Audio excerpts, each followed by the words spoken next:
तुम्हें क्या लगा हम मुट्ठी भर अंग्रेज तुम्हारे इतने बड़े देश में सिर्फ व्यापार करने आए थे? वो हमारी सदी की सबसे बड़ी चाल थी। जब हम भारत आए तो तुम्हारी दौलत देखकर हमारी आंखें फटी रह गई। दुनिया का 25% पैसा तुम्हारे पास था। तुम्हारी हिस्ट्री सोने की चिड़िया वाली थी। लेकिन हमारे पास एक ऐसा खतरनाक आइडिया था जो तुम्हारे किसी भी राजा के पास नहीं था। हमने तुम्हारी ताकत नहीं, तुम्हारी कमजोरी देखी।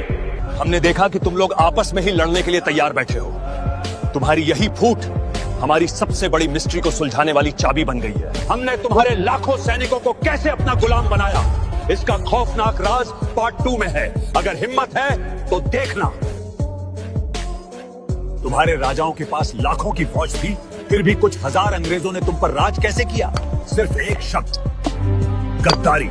ये कोई मिस्ट्री नहीं है। हमने एक राजा को दूसरे राजा के खिलाफ भड़काया। हमने तुम्हारे ही लोगों को पैसे दिए और उन्हें अपनी आर्मी में शामिल किया। सोचो, हम अंग्रेज तो थे ही नहीं। जो गोलियां तुम पर चल रही थी वो तुम्हारे ही भाई चला रहे थे। जब एक भाई दूसरे से बदला लेने पर तुला हुआ था, हम आराम से शराब पी रहे थे। बिना लड़े हमने तुम्हारी तलवार से ही तुम्हारा सिर काट दिया। जमीन पर कब्जा तो हो गया, लेकिन हमारी सबसे खौफनाक चाल अभी बाकी थी। हमने तुम्हारी पीढ़ियों को हमेशा के लिए मानसिक गुलाम कैसे बनाया, इसका पक्का सबूत पार्ट 3 में मिलेगा। किसी शेर को हमेशा के लिए गुलाम बनाना हो तो उसे पिंजरे में मत डालो, उसकी याददाश्त मिटा दो। और हमने तुम्हारे साथ ठीक यही किया। तुम्हारे पास गुरुकुल थे, वेद थे, एडवांस साइंस थी। अगर तुम अपनी असली हिस्ट्री पढ़ते तो तुम हमारे सामने कभी नहीं झुकते। इसलिए हमने मैकाले का एजुकेशन सिस्टम लागू किया। हमने तुम्हारी भाषाओं को गंवार बता दिया और अपनी अंग्रेजी को क्लास। हमने तुम्हें ऐसा पढ़ाया कि तुम शरीर से तो भारतीय दिखो, लेकिन दिमाग से अंग्रेज बन जाओ। हमने तुम्हें नौकर बनाने की मशीन तैयार की। तुम आज भी उसी सिस्टम में फंसे हो। यही तो सबसे बड़ी हकीकत है। दिमाग तो हमने कब्जा लिया, लेकिन तुम्हारी दौलत का हमने क्या किया देखना है तो पार्ट 4 का इंतजार करो। तुम्हें आज भी लगता है कि हमने तुम्हारे विकास के लिए रेलवे बनाई थी?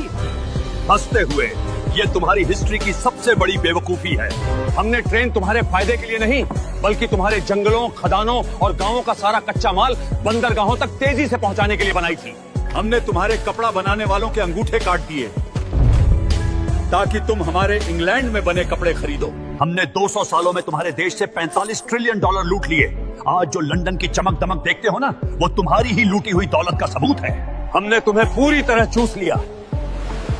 लेकिन क्या हम सच में 1947 में भारत छोड़कर चले गए? इसका सबसे डरावना राज आखिरी हिस्से पार्ट 5 में है। क्या तुम सच सुनने के लिए तैयार हो? हम अंग्रेज तो 1947 में भारत छोड़कर चले गए थे, लेकिन क्या तुम आज भी आजाद हो? ध्यान से सोचो। आज भी जब कोई तुम्हारे देश में अच्छी अंग्रेजी बोलता है तो तुम उसे ज्यादा स्मार्ट मान लेते हो। आज भी तुम अपने आयुर्वेद से ज्यादा हमारी दवाइयों पर भरोसा करते हो। आज भी तुम अपने पहनावे पर शर्मिंदा होते हो और हमारे सूट बूट को महान मानते हो। यही तो हमारा सबसे बड़ा इंतकाम है। हमने तुम्हारी जमीन छोड़ी है, तुम्हारा दिमाग नहीं। असली आजादी तब मिलेगी जब तुम अपनी सनातन हिस्ट्री पर फिर से गर्व करना सीखोगे। अगर इस हकीकत से तुम्हारी आंखें खुली हैं, तो इस वीडियो को अपने हर भाई तक पहुंचाओ। उन्हें इस मानसिक गुलामी से बाहर निकालो। कमेंट में वंदे मातरम लिखो और अपनी ताकत का सबूत दो।